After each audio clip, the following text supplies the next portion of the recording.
செவி வழி கதை கேட்க வந்திருக்கும் அன்பு நேயர்களுக்கு இனிய வணக்கங்கள். எழிலன்பு ஆடியோ நாவல்ஸ் சேனலுக்கு உங்களை அன்புடன் வரவேற்கும் நான் உங்கள் பிரீத்தி திலீபன். கதை கேட்போம், காதுகளுக்கு இனிமை சேர்ப்போம்.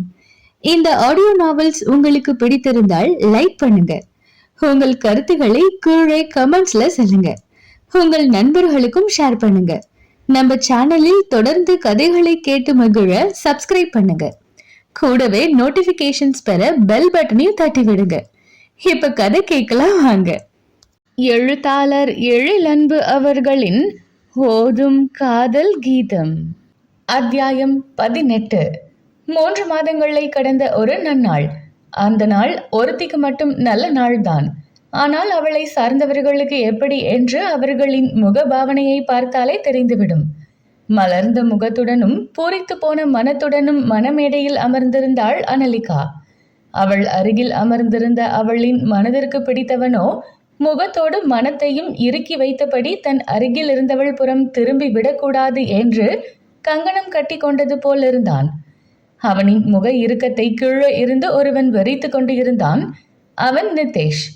தங்கையின் திருமணத்திற்கு வந்திருந்த உறவினர்களை வரவேற்று கொண்டு இருந்தாலும் கூட அவன் பார்வை அடிக்கடி தங்கையின் அருகில் அமர்ந்திருந்த பருதிவேந்தன் மீதுதான் இருந்தது. இன்னும் சற்று நேரத்தில் திருமணம் ஆக போகும் மணமகன் எப்படியா முகத்தில் சிறிதும் சந்தோஷமில்லாமல் சிலை போல் அமர்ந்திருப்பான் என்று நினைத்து நிதேஷும் கடுகடுவென்று இருந்தான். சரண்யாவோ மகளின் சந்தோஷ முகத்தை பார்த்து திருப்திப்பட்டுக் கொள்வதும், சற்று நேரத்தில் மருமகனாக வரப்போகின்றவன் முகம் பார்த்து வருத்தப்பட்டுக் கொள்வதும் என்று இருவேறு மனநிலையில் இருந்தார். மணமகனின் தாயான ஹேமாவோ முகம் கொள்ளா புன்னகையுடன் வந்திருந்த உறவினர்களை உபசரித்து கொண்டு இருந்தார். தங்கை மதுரா, அவளின் கணவன் இருவரும் புன்னகை முகத்துடன் கல்யாண கலகலப்பில் இருக்க, தந்தை கிரிதரனோ மகனின் திருமணம் குறித்து மகிழ்ச்சி ஒரு புறம் இருந்தாலும் அவன் முகம் இருந்த இருப்பை பார்த்து இவன் என்னவென்று வாழப்போகிறானோ என்று கவலையுடன் தான் சுற்றி கொண்டு இருந்தார். இப்படி மணமக்களின் நெருங்கிய உறவுகள் ஒவ்வொருவரும் ஒவ்வொரு மனநிலையில் இருந்தனர். இந்த நாளை எதிர்நோக்கி காத்திருந்த அனலிகா தன் வருங்கால கணவன் புறம் சற்று சாய்ந்து, கொஞ்சம் சிரிங்களே, என்னவோ நான் உங்களை கடத்திட்டு வந்து கல்யாணம் பண்ற மாதிரி உட்கார்ந்து இருக்கீங்க. உங்க சம்மதத்தோட தானே நம்ம கல்யாணம் நடக்க போகுது. அப்புறமும் நீங்க இப்படி இருந்தா என்னை எல்லாரும் ஆன்டி ஹீரோயினின்னு நினைக்க போறாங்க. நான் ஒன்றும் உங்க கழுத்துல கத்தி வச்சு எல்லாம் உங்களை கல்யாணம் பண்ணல. நாக்கை வாய்க்குள் துருத்தி நக்கலாக சொல்லி வைத்தாள். அவள் பக்கம் திரும்பி அவளை ஏற இறங்க பார்த்தான் பருதிவேந்தன். அவன் பார்வை, நீ ஆன்டி ஹீரோயினி தான், என்னை கட்டாயப்படுத்தி தான் இங்கே கொண்டு வந்து நிறுத்தி இருக்கிறாய் என்று குற்றம் சாட்டியது. அது புரிந்தாலும் அனலிகா சிறிதும் வருத்தப்பட்டு கொள்ளவில்லை. தன் காதலை வெற்றி பெற வைக்க அவனிடமும் போராடியது மட்டுமில்லாமல் அவள் அன்னை அண்ணாவிடமும் பருதியின் தந்தையிடமும் கூட போராடித்தான் இந்த இடத்திற்கு வந்திருக்கிறாள். அன்று பருதி கையை அறுத்து கொள்ளவும் அதற்கு மேல் பொறுமையில்லாமல் அவனிடம் மட்டும் இல்லாது அவனின் அன்னையிடமும் உடனே அவள் திருமணத்தை பற்றி பேசியதும் பருதி கோபம் கொண்டான் என்றால் ஹேமாவோ வென்று வாயை பிளந்து பார்த்தார். ஆண்டி, எனக்கு உங்க பையனை கல்யாணம் பண்ணி தருவீங்களா என்ற அவளின் வார்த்தைகள் அவர் கொஞ்சமும் எதிர்பாராதது. ஒரு பழக்கமான பெண் என்ற அளவில் மட்டுமே அதுவரை அவளை அவர் நினைத்தார். ஆனால் தன் மகனை திருமணம் முடிக்கும் முடிவே எடுப்பாள் என்று அவர் கனவிலும் நினைத்திருக்கவில்லை.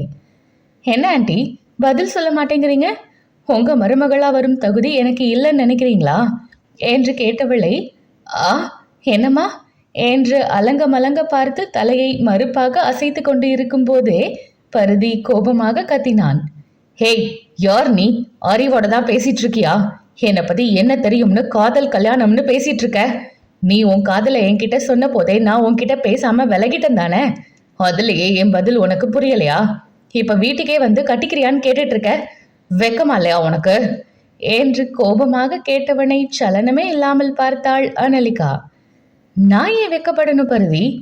காதலிக்கிறது ஒன்றும் வெக்கப்படும் விஷயம் இல்லை. காதல்னு வந்தா அடுத்து கல்யாணம் தானே. அதை பத்தி பேசுறதுல என்ன தவறு?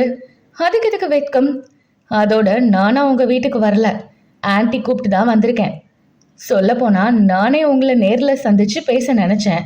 ஆனா இப்படி ஒரு சூழ்நிலையில பார்க்க வேண்டியது வரும்னு நான் எதிர்பார்க்கல என்று அவன் கையை சுட்டி காட்டி சொன்னாள். இவ்வளவு ஏமா வர சொன்னீங்க? ஹாஸ்பிட்டல் பழக்கத்தை அங்கேயே விடாம எதுக்கு வீடு வர வர வச்சீங்க என்று அன்னையை கடிந்து கொண்டான். இல்லப்பா, அனலி நல்ல பொண்ணு, உன்னை பத்தி அக்கறையா விசாரிக்கும். நீ நல்லா ஆகணும்னு மனமாற நினைக்கிற பொண்ணு. அதோட நீ இப்படி செய்யவும் உன் அப்பாவும் வீட்டுல இல்லாம எனக்கு என்ன செய்யறதுன்னு தெரியல. அதான் அனலிக்கு ஃபோன் பண்ணினேன் என்றவருக்கு உள்ளூர யோசனை ஓடிக்கொண்டு இருந்தது. தன் மகன் மேல் விருப்பம் வந்ததால் தான் மருத்துவமனையிலிருந்து வந்த பிறகும் அவள் பருதியை பற்றி அக்கறையாக விசாரித்து இருக்கிறாள் என்று அவருக்கு இப்போது புரிந்தது. அதற்காக அவள் மேல் அவருக்கு கோபமெல்லாம் வரவில்லை. தன் மகனின் காதல் பற்றி தெரிந்தும் இப்போது உள்ள அவனின் மனநிலை தெரிந்தும் அவள் காதல் கொண்டது அவருக்கு வியப்பையே தந்தது. இவ வரலனா எப்படி ஆகிடும்? நான் செத்திருப்பேனா? சாகட்டும்னு விட வேண்டியது தானே என்று கடுமையாக மகன் கேட்டதும் மள்ளுக்கென்று அவருக்கு கண்ணீர் வந்தது.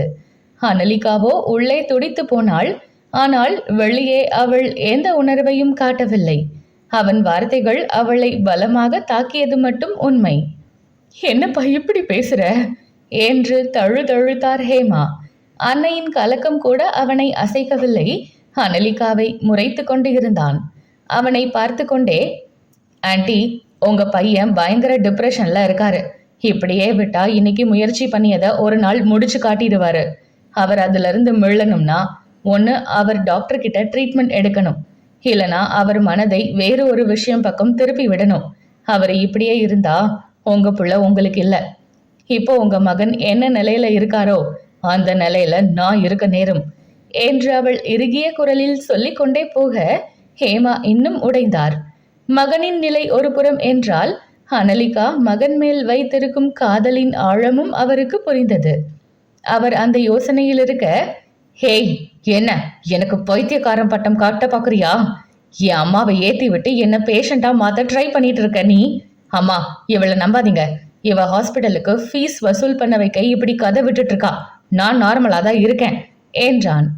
நார்மலா என்றவள் கட்டு போட்டு இருந்த அவன் கையை அழுத்தமாக பார்த்து, இன்னும் கொஞ்சம் அழுத்தி இருந்தா உயிர் நாடி அடி வாங்கி உங்க உயிரும் அடி வாங்கி இருக்கும்.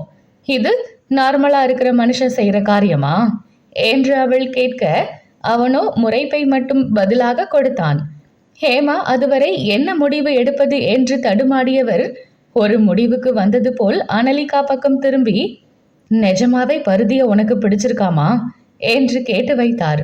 அம்மா, என்ன பேசுறீங்க என்று பருதி கத்த அவர் மகன் புறம் திரும்பவே இல்லை. ஆமா ஆண்டி, உங்க பையனை எனக்கு ரொம்ப பிடிச்சிருக்கு. அத அவர்கிட்டயும் நான் சொன்னேன். ஆனா பதிலே சொல்லாம வாட்ஸ்அப் வராம தவிர்த்துட்டாரு. அவர் மனநிலையும் எனக்கு புரியுது. காதலியை இழந்த துக்கத்துல இருப்பவரோட ரியாக்ஷன் இப்படிதான் இருக்கும்னு இத்தனை நாள் அமைதியா இருந்தேன். ஆனா இனி அப்படி இருக்க முடியாது ஆண்டி. உங்க மகன் எனக்கு முழுசா உயிரோட வேணும். அவரை எனக்கே கொடுத்துருங்க. அவரை நான் பத்திரமா பாத்துக்கிறேன் என்றாள். சரிம்மா, உங்க கல்யாணத்துக்கு நான் சம்மதிக்கிறேன் என்று ஹேமா உடனே சம்மதம் தெரிவிக்க, அம்மா என்று அதட்டலுடன் கத்தினான் பருதிவேந்தன். உன்னை இவ்வளவு விரும்பும் பொண்ண நான் எப்படி வேண்டாம்னு சொல்லுவேன் பருதி? அனலிய கல்யாணம் பண்ணிக்கோப்பா. உனக்கு நல்ல வாழ்க்கை துணையா அனலி இருப்பாள்னு எனக்கு நம்பிக்கை இருக்கு என்றார் ஹேமா. நான் ஏற்கனவே வேற பொண்ண லவ் பண்ணினவமா. இருக்கட்டுமே, அவதான் இப்ப உயிரோட இல்லையே. அவளையே நினைச்சு நீ உன்னையே பாழாக்கி கொள்வியா என்ற அன்னையை வெறித்து பார்த்தவன் அவரிடம் வேலைக்கு ஆகாது என்று புரிந்து அனலிகாவின் புறம் திரும்பினான். நான் இன்னொரு பொண்ணை விரும்பினவன். அவ கூட கல்யாணத்துக்கு தயாரானவன். இப்ப அவளை நினைச்சு வாழ்வை வெறுத்து கொண்டு இருப்பவன். இதெல்லாம் உனக்கு தெரிஞ்சும் எந்த நம்பிக்கையில என்ன கல்யாணம் பண்ணிக்க நினைக்கிற நீ? சுய புத்தியோட தான் இந்த முடிவுக்கு வந்தியா என்று கேட்டான். காதலை பத்தி நினைக்க வைப்பது எல்லாம் மனம்தான் பருதி. மனம் சொல்வதை தான் நான் முதலில் கேட்டேன். ஆனால் காதல் மனதோடு மட்டும் முடிந்துவிடக்கூடியது இல்லைன்னு மூளை நல்லா எடுத்து சொன்ன போது அதன் சாதக பாதகங்களையும் யோசித்து சுய புத்தியோடு தான் இந்த முடிவை எடுத்தேன். எனக்கு நீங்க இல்லாத வாழ்க்கைய நினைச்சு கூட பார்க்க முடியல. உங்களை நான் அவ்வளவு விரும்புகிறேன் பருதி. என் காதலை ஏத்துக்கோங்கன்னு கெஞ்சுற அளவுக்கு இல்ல. என் காதலை ஏத்துக்கோங்க பருதின்னு உரிமையா சொல்ற அளவுக்கு உங்களை எனக்கு பிடிச்சிருக்கு. நாம கல்யாணம் பண்ணிக்கலாம் பரதி. இவளை ஏன் கல்யாணம் பண்ணிக்கிட்டோம்னு ஒரு நொடி கூட உங்களை நினைக்க வைக்காம நான் உங்களை பார்த்துப்பேன் என்றவளின் காதல் வார்த்தைகள் அவனை மலைக்க வைத்தது. ஆனாலும் அதில் அவனுக்கு உடன்பாடு இல்லை. அவனின் மனதில் ஏற்கனவே அழுத்தி கொண்டு இருக்கும் பாரம் அவனை கொல்லாமல் கொன்று கொண்டு இருக்கையில் இன்னொரு பெண்ணையும் தன் மன அழுத்தத்திற்குள் இழுத்துவிட அவன் அனுமதி அளிக்க தயாராக இருக்கவில்லை. அவன் மறுக்க அவளும் ஹேமாவும் மட்டும் இல்லாமல் விவரம் அறிந்த மதுராவும் அவளின் கணவனும் கூட போனில் பேசியே அவனை கரைத்தனர். ஆனால் கிரிதரன் மட்டும் தன் மகன் இருக்கும் மனநிலையில் அனலிகாவை திருமணம் செய்தால் மகன் பழைய காதலியை நினைத்து அனலிகாவை வருத்த வைத்து விடுவானோ என்று திருமணத்திற்கு சம்மதம் சொல்ல தயங்கினார். அவரையும் பேசியே சம்மதிக்க வைத்தாள் அனலிகா. ஆனால் அதைவிட பெரிய போராட்டம் அவளுக்கு அவள் வீட்டில் காத்திருந்தது. நாங்க பார்த்த மாப்பிள்ளைய பத்தி என்ன நினைக்கிற என்று கேட்ட அண்ணனிடம் தன் காதல் விஷயத்தை பற்றி பட்டென்று போட்டு உடைத்து விட்டாள் அனலிகா. ஹோ, அதனாலதான் இப்ப கல்யாணம் வேண்டாம் அது இதுன்னு காரணம் சொல்லிக்கிட்டு இருந்தியா என்ற நித்தேஷ் யாரை காதலிக்கிறாள் என்று விசாரித்தான். அனலிகா எதையும் மறைக்கவில்லை. பருதி பற்றி தான் அறிந்த அனைத்தையும் ஒப்புவித்து விட்டாள். தான் சொல்லவில்லை என்றாலும் அண்ணன் விசாரித்து அறிந்து கொள்வான் என்று அவளுக்கு தெரியும். யாரோ சொல்வதற்கு தானே சொல்லி விடுவதுதான் சரி என்று அனைத்தையும் சொல்லிவிட்டாள். கேட்ட நித்தேஷ் முதலில் சொன்ன வார்த்தைகள், அவன் உனக்கு வேண்டாம் அனலிமா என்றுதான். அண்ணா என்று அவள் ஏதோ சொல்ல வர, உன் காதல் கதை கேட்க நல்லாதான் இருக்கு. ஆனா நீ காதலிக்கிறவருக்கும் ஒரு காதல் கதை இருக்குன்னு சொல்ற, அது மட்டுமா? இப்ப அவன் டிப்ரெஷன்ல இருக்கான். காதலிய நினைச்சு சாக துடிச்சிருக்கான்னு தெரிஞ்சும் நான் எப்படி உன் காதலுக்கு சம்மதம் சொல்வேன்னு எதிர்பார்க்கிற? நல்ல வேளை அம்மா பக்கத்துல இல்ல. இதெல்லாம் தெரிஞ்சா என்ன ஆகும்? தாங்க மாட்டாங்க என்றான். அண்ணா, அவரை என்னால மாத்த முடியும்னா? இப்ப காதலியை இழந்த துக்கத்துல பருதி அப்படி இருக்காரே தவிர அவருக்கு பெருசா எதுவும் பாதிப்பு இல்லை. என் காதல் அவரை மாத்தும் என்றாள். நீயும் ஒரு சராசரி பொண்ணா எப்ப இருந்து யோசிக்க ஆரம்பிச்ச அனலிமா? துக்கத்தில் இருப்பவனை தேற்றுவதுக்கும் சாக துடிப்பவனை மாற்றுவதுக்குமா அவனை லவ் பண்ணின? உன்கிட்ட இதை நான் எதிர்பார்க்கல.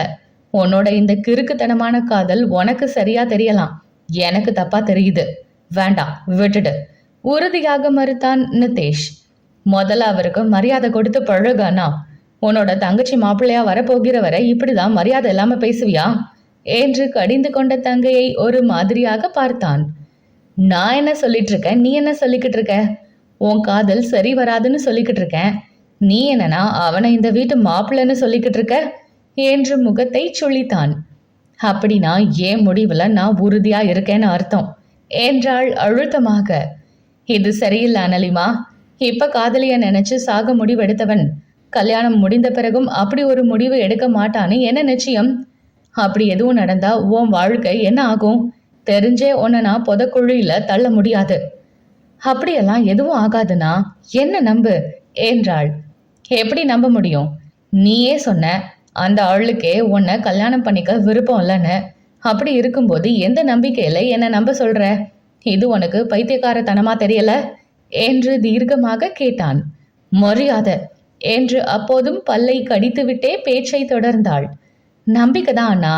அது பருதி மேல நம்பிக்கைன்னு சொல்வதை விட என் மேலும் என் காதல் மேலும் உள்ள நம்பிக்கைன்னு சொல்லலாம். நான் அவர்கிட்ட பேச பேச அவர்கிட்ட மாற்றம் வந்ததே நானே கொஞ்ச நாள் முன்ன பார்த்தேன். தள்ளி இருந்து நான் யாருன்னு சொல்லாமலேயே அவர்கிட்ட மாற்றத்தை கொண்டு வந்த என்னால மனைவியா மாறிய பிறகு மாற்ற முடியாதுன்னு நினைக்கிறியா? நான் என்ன நம்புறேன், நீயும் என்ன நம்பு என்றாள் உறுதியுடன். நித்தேஷ் எவ்வளவு எடுத்து சொல்லியும் அவளின் உறுதியை அவனால் சிறிதும் அசைக்க முடியவில்லை. பருதிவேந்தனை திருமணம் முடித்து கொள்ளும் முடிவிலிருந்து அவள் பின்வாங்க தயாராகவும் இருக்கவில்லை. அவளின் பிடிவாதத்திற்கு நித்தேஷ் தான் இறங்கி வர வேண்டி இருந்தது. அண்ணனும் தங்கையும் பேசி முடித்து ஒரு முடிவுக்கு வந்தவுடன் சரண்யாவுக்கும் அவள் காதல் விஷயத்தை சொல்லி அவரின் சம்மதத்தையும் வாங்கினாள். நித்தேஷ் அன்னையிடம் அனைத்தையும் சொல்லி வருத்தப்பட வைக்காமல் மேலோட்டமாக மட்டும் சொல்லி வைத்திருந்தான். ஆனாலும் இன்று திருமண நேரத்தில் கூட மாப்பிள்ளையின் முகத்தில் இருந்த இறுக்கத்தை கண்டு அவருக்கு மனம் கலங்கியது. என்ன நிதேஷ், மாப்பிள்ளை எப்படி இருக்காரு? கல்யாணம் அன்னைக்கு கூட ஷேவ் பண்ணாம தாடியோட வந்து உட்காந்துருக்காரு. நம்ம சொந்தக்காரங்க எல்லாம் கேட்குறாங்க என்று மகனிடம் புலம்பினார். கேட்டா இதுதான் இப்ப ஃபேஷன்னு சொல்லிடுங்கம்மா என்று அன்னைக்கு சமாதானம் சொன்னாலும் பருதியை அதிருப்தியுடன் தான் பார்த்தான். அன்னை தன்னிடம் கேட்ட கேள்வியை தங்கையிடம் அவனும் கேட்டிருந்தான். அவளோ, அவர் மூஞ்சில அவர் தாடி வச்சிருக்காரு, இல்ல எடுக்கிறாரு, அது அவர் இஷ்டம், அது எதுக்கு நீ கேட்குற? எனக்கே அவர் தாடி வச்சிருக்கிறதுல பிரச்சனை இல்லை, உனக்கு அதுல என்ன பிரச்சனை என்று தங்கையை காதல் பைத்தியம் முற்றிவிட்டது என்பது போல் பார்த்துவிட்டு வேலையை பார்க்க விலகி வந்திருந்தான் நிதேஷ். நிதேஷின் பார்வை தன் மீது படியும் விதத்தை பருதிவேந்தனும் கவனிக்கவே செய்தான்.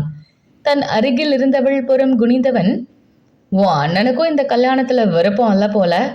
அது சரி, மாப்பிள்ளையான எனக்கே விருப்பம் இல்லாம தானே இங்க கொண்டு வந்து உட்கார வச்சிருக்கீங்க. இந்த லட்சணத்துல நான் அடுத்தவங்கள பத்தி பேசுறேன் பாரு. என் அம்மா என்னன்னா, உன்னை கல்யாணம் பண்ணிக்கலனா சாவேன்னு மருந்து பாட்டில கையில வச்சுக்கிட்டு மிரட்டுறாங்க.